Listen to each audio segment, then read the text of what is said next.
लोग का स्वागत है मोस्ट अवेटेड एपिसोड के अंदर, यानी कि सोलो लेवलिंग सीजन 2 एपिसोड 2 के अंदर। तुम सभी लोग का स्वागत है। आगे बढ़ने से पहले अगर तुम लोगों ने चैनल को सब्सक्राइब नहीं कर रखा हो तो कर लेना। पिछले एपिसोड के अंदर हम लोगों ने देखा था कि सभी एंड्स और सभी हंटर्स के ऊपर हमला करने के लिए आ जाती है, पर तरीका पर जिंगू के शेडो सोल्जर्स आ जाते हैं और वो सभी हंटर्स को बचा लेते हैं। ये देखकर सभी हंटर्स काफी हैरान हो जाते हैं और वो सोचने लगते हैं कि ये क्या है। और अब इससे पहले कि वो और कुछ सोचे, उन लोगों के बीच में लड़ाई शुरू हो जाती है, जहाँ पर टेग्रेस, टैंक और आयरन सभी लोग मिलकर उन एंड से लड़ने लगते हैं और अब वो इजीली वो सभी लोग को हरा भी देते हैं। ये देखकर बिग सोचा होता है कि आखिर ये लोग कहाँ से आ गए। जैसे वो ये सोच रहा होता है तभी अचानक से जिगू अब उसके पीछे सामने आ जाता है, जिसे देखकर वो काफी हैरान हो जाता है। बाकी सभी लोग भी हैरान हो जाते हैं और कहते हैं कि ये तो इम्पॉसिबल है, आखिरकार जिगू यहाँ को क्या कर रहा है। वह पर जिगू अपनी पूरी आर्मी को लेकर सामने आकर खड़ा हो जाता है लड़ने के लिए। जिससे तक हम लोग को आज शहर का सीन दिखाया जाता है। वहाँ पर हम लोग अब देखते हैं कि ये जो लाइव स्ट्रीम चल रही थी वो अब रुक चुकी है। वो लोग सोचने लगते हैं कि आखिर क्या हो रहा है। जिससे जिन चुन भी अब गो को बता रहा होता है कि सिचुएशन बिल्कुल भी सही नहीं है। इस पर गो भी कहते हैं हाँ, हम लोग को हमारे हंटर्स के स्टेटस के बारे में कंफर्म करना होगा, जल्दी से जल्दी इन्फॉर्मेशन इकट्ठा करो। जिससे सीन में हम लोग को अब ब्रॉडकास्ट रूम दिखाया जाता है। वहाँ हम लोग को फोन पर फोन आ रहे होते हैं कि जल्दी से नाइट स्ट्रीम को शुरू करो। कोई अब डायरेक्टर भी परेशान हो जाता है। वो कहते हैं कि सीरियल नहीं मिल रहे हैं तो हम लोग आखिर फुटेज कहाँ से लाए। ऐसा बोलने के बाद अब डायरेक्टर सोचने लगता है कि कहीं सभी S9 के हंटर्स मारे तो नहीं गए, इसलिए अब वो उसी कैमरामैन से कहने लगता है कि जल्दी से जवाब दो, आखिर वहाँ पर क्या चल रहा है। वहीं पर वही कैमरामैन जो कि कभी मरता नहीं है पर उसका कैमरा मर चुका है, उसके कैमरे के अंदर सिग्नल नहीं आ रहा होता है, इसलिए वो लाइव स्ट्रीम को शुरू नहीं कर पा रहा होता है। वही जिंगू को तो कोई फ्लेम तो नीचे होता है, इसलिए वो लड़ाई को शुरू करा जाता है बिना पॉपुलर होने की चिंता करे। वो अब आयरन को पावर यूज करने के लिए कह देता है और अब आयरन भी अपनी पावर को यूज करता है और वो अब सभी एंड्स को अपनी तरफ अट्रैक्ट कर देता है। और अब जिसके पास सभी जैसी एंड्स हमला करने के लिए आ रही होती है, जिंगू अब इग्रिस को भेज देता है और अब इग्रिस और आयरन दोनों मिलकर उन एंड्स के ऊपर हमला करके उन्हें एक गेट में खत्म कर रही होती है। परंतु सीधा कुछ एंड्स अब हंटर्स के ऊपर हमला करने के लिए आ रही होती है, पर तस वेरे लगाकर सभी को बचा रहा होता है। बेका फिर से काफी हैरान हो जाता है। वो कहता है कि मुझे बिल्कुल भी समझ नहीं आ रहा है आखिरकार ये शेडोज क्या है। इसके बाद वो जिंगू से कहते हैं कि आखिरकार तुम्हें साइलेंट पर पहुंचे कैसे। तो जिंगू कहते हैं कि 20 रुपए दोगे तो काम की बात बताऊंगा। मेरा मतलब वो से यूँ कहता है कि मैं तुम्हें बाद में बताऊंगा, अभी मुझे तुम्हारी चोट को हील करने दो। ऐसा बोलने के बाद जिंगू पोशन को बाहर निकाल देता है, पर तभी उसे रियलाइज होता है कि जिंगू उन पोशन को उन्हें डायरेक्टली नहीं दे सकता है, इसलिए वो माँ को अपना मुंह खोलने के लिए कहता है और अब माँ भी बिना कुछ सोचे समझे अपने मुंह को खोल देता है। जिसके बाद जिंगू उसके मुंह के अंदर दवाई डाल देता है। जिंगू उसके मुंह के अंदर दवाई डालता है और कुछ नहीं, इसकी वजह से माँ अब हीरो ने रखा है, जो देखकर सभी काफी हैरान आते हैं। जिस तरीके से जिंगू अपने पोशंस को वेस्ट करने के बाद सभी बेकार के हंटर्स को बचा देता है, वो सभी लोगों की चोट को हील करके। जिसके बाद जिंगू अब अपनी फ्यूचर वाइफ को बचाने के लिए अब उसके मुंह के अंदर पोषण डाल रहा होता है, पर वो देखता है कि ये पोषण तो चाहिन के ऊपर काम ही नहीं कर रहा है। ऐसा इसलिए क्योंकि चाहिन के हिट पॉइंट कुछ ज्यादा ही कम है, इसलिए पोषण उसके ऊपर काम ही नहीं कर रहा है। ये देखकर जिंगू घबरा जाता है। वो कहते हैं कि बिल्कुल भी सही नहीं है, चाहिन का ऑरा धीरे धीरे कमजोर होता जा रहा है, इसे इतनी ज्यादा चोट लगी है कि मैं इसे हील नहीं कर पा रहा हूँ, हमें इसे जल्दी से यहाँ से लेकर चलना होगा, मैं रास्ता क्लियर करता हूँ। तो माँ भी कहते हैं ठीक है। इसके बाद वो लोग जाने वाले होते हैं, पर तभी वो देखते हैं कि वहाँ पर तो अब और भी काफी सारे एड्स आने लगते हैं, यानी कि रास्ता क्लियर करना काफी मुश्किल है। दूसरी तरफ वो भी आप कंडीशन पूछने के लिए आ जाते हैं स्ट्राइक टीम की, और बाकी के लोगों से बताते हैं कि हमें कुछ भी नहीं पता है, कोई चीज टेम्परेरी किसी चीज को इंटरप्ट कर रही है। हम लोग जापानीज कमांड में भी कांटेक्ट करने की कोशिश कर रहे हैं, पर हम लोग कांटेक्ट ही नहीं कर पा रहे हैं। से वो ब्लैंकेट अपीयर हुए हैं, तब से सिविलियन मीडिया ने कुछ भी नहीं देखा है। जो सिंगर वो कहते हैं कि हम लोग को सिग्नल को जल्दी से जल्दी रिस्टोर करना होगा और हमें ये भी देखना होगा कि मेरिस और एक टीम भी रेडी हो रहे हैं। जिस पर सभी लोग भी कहते हैं ठीक है। वही वो अब अपने मन में कहने लगते हैं कि काश मैं बाकी सभी लोग के साथ लड़ पाता और उनकी मदद कर पाता, पर कोई बात नहीं, मैं लोग की तरह से दुआ करता हूँ। मैं दुआ करता हूँ कि सभी लोग ठीक हो। जिससे तो हम लोग जीना को देखते हैं, जो कि टीवी को ऑन करने की कोशिश कर रही होती है, पर उनका टीवी खराब हो चुका है, इसलिए टीवी चल ही नहीं रहा है, इसलिए वो लोग अब न्यूज नहीं देख पा रहे होते हैं। जो देखकर जीना कहती है कि मैं तो अपने रूम में जाकर अपने फोन में ही न्यूज देख लूंगी। ऐसा बोलकर अब वो वहाँ से चली जाती है। दूसरे सीन में हम लोग अब उसी बंदे को देखते हैं जो कि रेजी से पूछता है कि आखिर क्या चल रहा है। तो रेजी बताते हैं कि शायद से गोटो मर चुका है। इसके बाद हम लोग को पास्ट कैसे दिखाया जाता है, जहाँ पर गोटो ने जैसे ही उस एंट को बोला था कि मैं राजा हूँ, उसी समय उस एंट ने उसके ऊपर एक ही हमला करके गोटो की ज्वेलरी उड़ा दी और गोटो का सारी हेकड़े निकाल दी। जैसे उनका बंदा पूछता है कि बाकी सभी लोग कैसे हैं, जिस पर रेजी कहते हैं कि अभी भी हम लोग को पूरी तरह से कंफर्म नहीं हुआ है। तो बंदा कहता है कि तो जल्दी करो, हम लोग और लॉसेस को सहन नहीं कर सकते हैं। तो रेजी भी कहते हैं ठीक है। इसके बाद वो फोन को कट कर देता है। वहीं पर वो बंदा कहने लगता है कि गोटो मर गया, वो कितना ज्यादा यूजलेस था, आखिरकार उस साइड पर चल कर है। इस इसके बाद हमें वापस साइलेंट का सीन दिखाया जाता है जहाँ पर इद्रिस, आयरन, टैंक और बाकी सभी लोग मिलकर एंड से लड़ रहे होते हैं और वो रास्ता क्लियर करने की कोशिश कर रही होती है। वहीं जिंगो सोच रहा होता है कि इद्रिस और आयरन तो काफी सही कर रहे हैं, पर जो फुट सोल्जर्स है वो अभी थोड़े से डिसएडवांटेज पर है। मैं अपनी आर्मी के नंबर बढ़ाना तो चाहता हूँ, पर यहाँ पर काफी सारे लोग हैं तो मैं शेडोज का एक्शन नहीं कर सकता हूँ। तभी जिंगो सोचते है कि उसे करना ही होगा। वो सभी लोगों से कहते हैं कि चीजें ऐसी कभी नहीं खत्म होगी, तो सभी लोग प्रेस के पीछे रहना। जितने भी सोल्जर्स है वो उन एंड से लड़ेंगे, पर अगर कोई एंड तुम्हारे ऊपर हमला करने के लिए तो उन्हें संभाल देना। बदले में अपने पास इतना चाहता हूँ कि जो अब मैं करने वाला हूँ प्लीज इस बात को सीक्रेट रखना। ऐसा बोलने के बाद जिंगो जाकर अब उन एंड्स की बॉडी को अब शेडो सोल्जर में ऐड करने वाला होता है, पर तभी अचानक से उसे एक काफी खतरनाक प्रेजेंस फील होती है। वैसे भी एंड्स भी अवस्था क्लियर कर देती है क्योंकि वहाँ पर और कोई नहीं बल्कि वही एंड किंग आ चुका है, जिसे देख कर कहते हैं कि ये वापस आ गया, इसका मतलब गो तुम हार गया। इसके बाद वो एंड तक थोड़ा और अंदर आ जाते हैं और कहते हैं कि बाहर तो कोई भी राजा था ही नहीं। वो जिंगो से पूछते हैं क्या तुम हो इंसान के राजा। ये सुनकर अब जिंगो भी अब सोचने लगता है कि मैं गोटा की प्रेजेंस को फील नहीं कर पा रहा हूँ, ना ही उस शेडो की जो कि मेरे गोटा के पास भेजा था। इसके बाद जिंगो भी अब उस एंड मॉन्स्टर के पास आगे आ जाता है। ये देखकर अब सभी लोग काफी नजर आती है क्योंकि जिंगो बिना डरे अब उस एंड मॉन्स्टर के सामने आकर खड़ा हो चुका है। तो एंड तब उसे कहते हैं कि क्या तुम हो इंसान के राजा। ये सुनकर जिंगो कहते हैं कि तो काफी अजीब बात है कि तुम तो बात करने वाले एक कीड़े हो। बिल्कुल अब जो एंड होता है वो अब जिंगो की एक काफी पावरफुल ऑरा को सेंस कर पा रहा होता है। ये सेंस करते वो काफी जोर से चीखने लगता है, जो देखकर जिंगो कहते हैं कि तुम तो सही में एक कीड़े हो, तुमने खुद ही प्रूव कर दिया। उस एंड मॉन्स्टर की चीख इतनी ज्यादा तेज होती है कि बाकी के हंटर्स उससे हैंडल नहीं कर पाते हैं और वो लोग काफी हैरान होते हैं ये देखकर कि जिंगो को तो कुछ हुआ भी नहीं है। जिससे तब वो जो कैमरामैन होता है वो देखता है कि उसके कैमरे में सिग्नल आ चुका है। इस बात की इन्फॉर्मेशन सभी एम्प्लॉयज अपडेट तो कर बताते हैं। वो सभी लोग भी अब देख पा रहे होते हैं कि आखिरकार आयरन पर क्या चल रहा है। वो खुद काफी हैरान होता है और कहते हैं कि जल्दी से ब्रॉडकास्ट को शुरू करो। तो बनना चाहते हैं कि लेकिन अगर हम लोग ऐसा करेंगे तो लाइव बिना डिले के चलेगा, यानी कि अगर कुछ हो जाएगा तो हम लोग ब्रॉडकास्ट नहीं रोक पाएंगे। जो डायरेक्टर कहते हैं कोई बात नहीं, तुम बस शुरू करो। ऐसा होने के बाद डायरेक्टर अपने मन में कहने लगता है कि इस फाइट की जीत या फिर हार इसी बंदे पर डिपेंड है। वो यहाँ पर जिंगो की बात कर रहा होता है। इसके बाद लाइव स्ट्रीम शुरू हो जाती है और अब सभी लोग फोन और टीवी के न्यूज में देख पा रहे होते हैं जिंगो को। सभी लोग काफी हैरान हो जाते हैं जब वो जिंगो को टीवी पर लाइव देख रहे होते हैं। वहीं जीना भी काफी शौक हो जाती है। वो कहने लगते हैं कि जिंगो वहाँ पर कैसे पहुँच गया। जिंगो तो कह रहा था कि वो बस टहलने जा रहा है, दूसरी तरफ अब गो पर दिखाई देता है कि जिंगो पहुंच चुका है, जो देखकर वो काफी ज्यादा एक्साइटेड हो जाता है। जो देखकर अब जिमचुल कहता है कि आखिरकार जिंगो वहाँ पर पहुंचा कैसे। तो गो कहते हैं कि इसके बारे में छोड़ो ना, हमें बस जिंगो के अंदर विश्वास रखना चाहिए। दूसरी सीन में हम लोग अब उस मॉन्स्टर को देखते हैं जो कि काफी ज्यादा ताकत बढ़ाकर जिंगो के मुंह पर मुक्का मार देता है। इसके बाद वहाँ पर काफी तबाही मचा दी है। ये देखकर अब छोड़ कहने लगता है कि जिंगो पागल है क्या, वो एक मेज टाइप है तो वो इतना पास क्यों गया।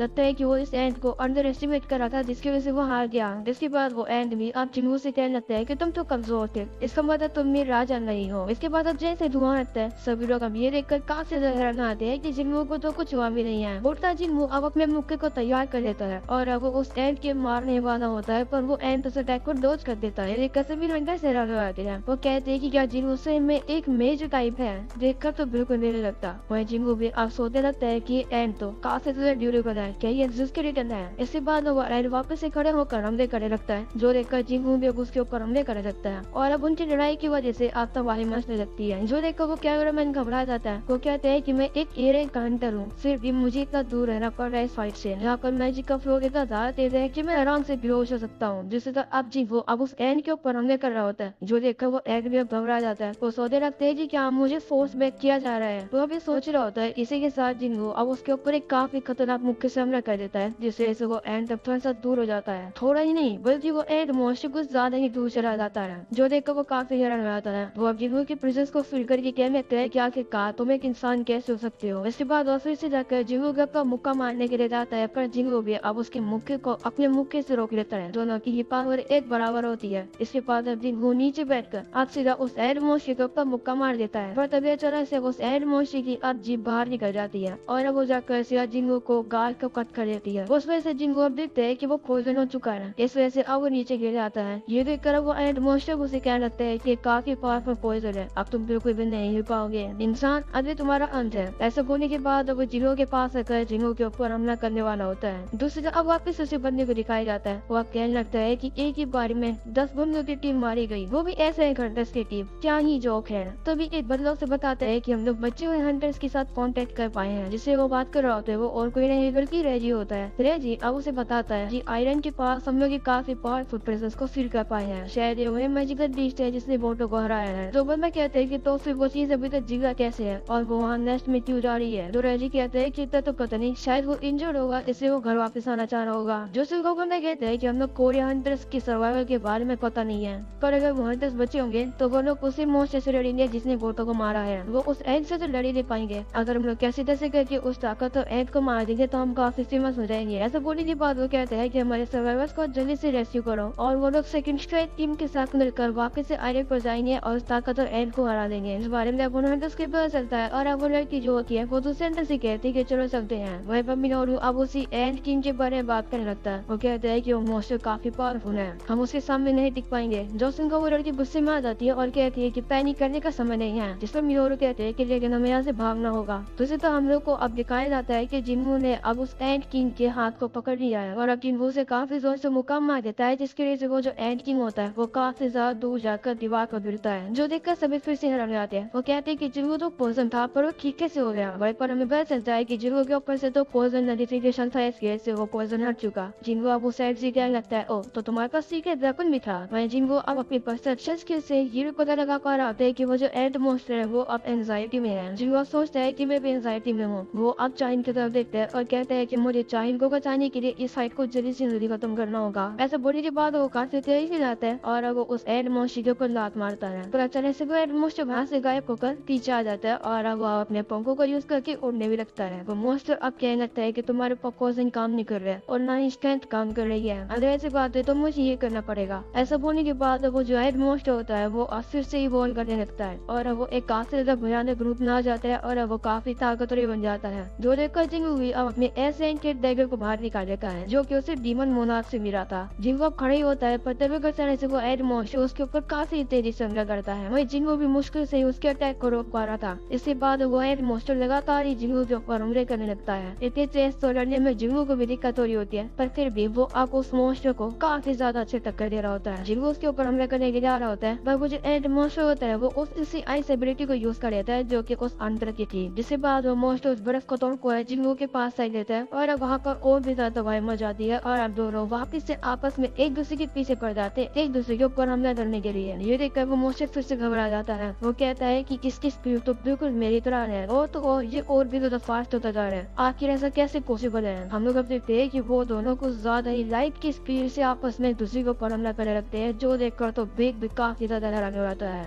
इस फाइट काफी ज्यादा वर्थ थी। मैं तो भाई काफी ज्यादा इम्प्रेस हो गया था एनिमेशन स्टाइल को देखकर। कॉपीराइट के चलते मैं तुम लोग को एनिमेशन तो नहीं दिखा सकता हूँ, पर मैं तुम लोगों से जरूर कहूंगा कि तुम लोग जाकर एपिसोड को जरूर देखना, क्योंकि ये फाइट सही में काफी ज्यादा कमाल की थी। वो दोनों अब आपस में काफी खतरनाक लड़ रहे होते हैं, पर तभी जिंगू को एक ओपनिंग मिल जाती है और अब वो उस एड मॉन्स्टर के ऊपर लगातार काफी ज्यादा हमले कर देता है। और सिर्फ इतना काफी नहीं होता उस एड मॉन्स्टर को हराने के लिए, वो एड मॉन्स्टर काफी गुस्से में आ जाती है और अब वो जिंगू के ऊपर एकदम हमला कर देता है। वो हमला अब जिंगू को लगने वाला होता है। वो हमला बिल्कुल जिंगू की आंखों के पास होता है। बस इस तरह से जिंगू की एक जो स्किन होती है वो एक अल्टीमेट वर्जन में अपग्रेड हो जाती है और अब इस स्किल का यूज करके जिंगू अब उस एड मॉन्स्टर के ऊपर एक ही बार में काफी ज्यादा हमले करके उसे पूरी तरह से काट देता है, जो देखकर वो मॉन्स्टर काफी हैरान जाते हैं और कहते हैं कि ये कैसे हुआ। पर तभी वो मॉन्स्टर अपने आप को रीजनरेट कर लेता है और वो जिंगू के आगे काफी ज्यादा बर्फ लगाकर वहाँ से भाग जाता है। वो अब भाग गया होता है, जो देखकर जिंगू अब काफी तेजी से इसके पास पहुंच जाता है। वो भी काफी ज्यादा बर्फ को एक ही बारी में तोड़ के, और जो मॉन्स्टर होता है वो डर के मारे अब अपने पंखों का यूज करके उस नेस्ट से निकलने की कोशिश कर रहा होता है, पर तभी जिंगू भी उसके पीछे पड़ जाता है। इससे पहले कि वो वहाँ से बाहर निकल सके, जिंगू वापस से उसी के ऊपर अपने अल्टीमेट स्किल का यूज करके उसको काफी ज्यादा काट देता है, जिस वजह से वो एंड मॉन्स्टर अब जमीन पर आकर गिरता है और अब उसकी काफी ज्यादा बुरी हालत भी हो चुकी है। वह मॉन्स्टर काफी ज्यादा शौक में होता है। वो कहने लगता है कि आखिर इंसान कौन है। ऐसा बोलने के बाद वो सभी अपने एंड्स को भेज देता है जिंगू के ऊपर हमला करने के लिए। पूरी एंड की आर्मी को आता हुआ दे जिंगू भी अब अपनी शेडो आर्मी को बाहर निकाल देता है और अब शेडो आर्मी अकेले ही जाकर सभी एंड्स को मार देती है। दूसरी तरफ तस्क भी अपनी फायर पावर को यूज करके वहाँ पर एक काफी बड़ा धमाका कर देते हैं और वहाँ पर तो सारी जगह अब आग ही आग हो जाती है। ये देखकर वो एंड मॉन्स्टर काफी ज्यादा डर जाता है। वो अब वहाँ से भागने की कोशिश करता है। वो कहते हैं कि मेरा जन्म एक ताकतवर पर्सन के तौर पर हुआ था, मैं सभी लोगों को खाकर काफी ज्यादा पावरफुल बन गया था, मैं तो एक राजा था, पर मैं कैसे हार गया। जिसके बाद जिंगू उसके सामने आ जाता है, जो देखकर वो काफी डर जाता है। वो कहता है कि मुझे यहाँ से भागना होगा, अगर मुझे यहाँ से अपनी जान बचानी परेशानी है तो वो फिर से अपने आप को काफी जल्दी से रिजेनेरेट करता है और वहाँ से भागने को ही करता है। पर जिन वो अपने आप उसी पावर का यूज करके उसे नीचे गिरा देता है, जिसके बाद अब जिन उसी के सामने खड़ा होता है और अब वो जो एंड मॉन्स्टर होता है वो उसके सामने गिरा हुआ होता है। देखकर वो मॉन्स्टर फिर से जाता है और अब वो इस बार तो एकदम भाग नहीं रखता है, वो भी गिड़गिड़ाता हुआ। वो क्या होता है कि बस मुझे यहाँ से कैसे भी करके जाना होगा। पर तब जिन उसके पास पहुँच जाता है और अब वो अपनी उस नई स्किल का यूज करके अब उसके ऊपर काफी ज्यादा हमले कर देता है और अब इसी के साथ जिनको अब उस मॉन्स्टर को हरा देता है। इस वजह से जीवो का अब काफी लेवल अप भी हो जाता है।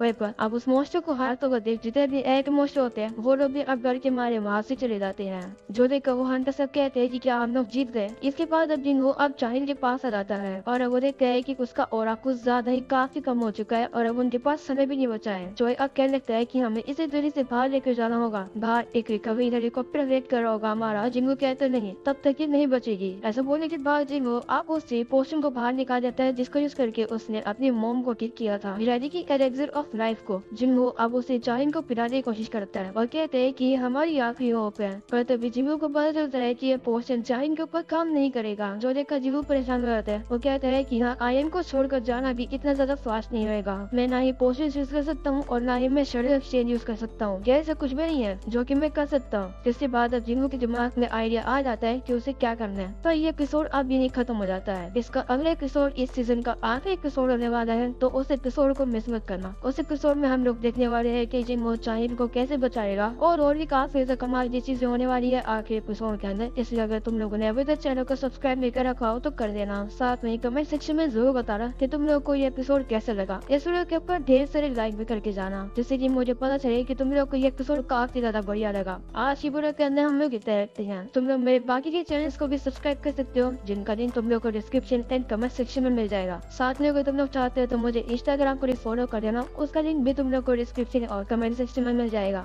मिलते हैं अगले एपिसोड के अंदर। Thanks for watching.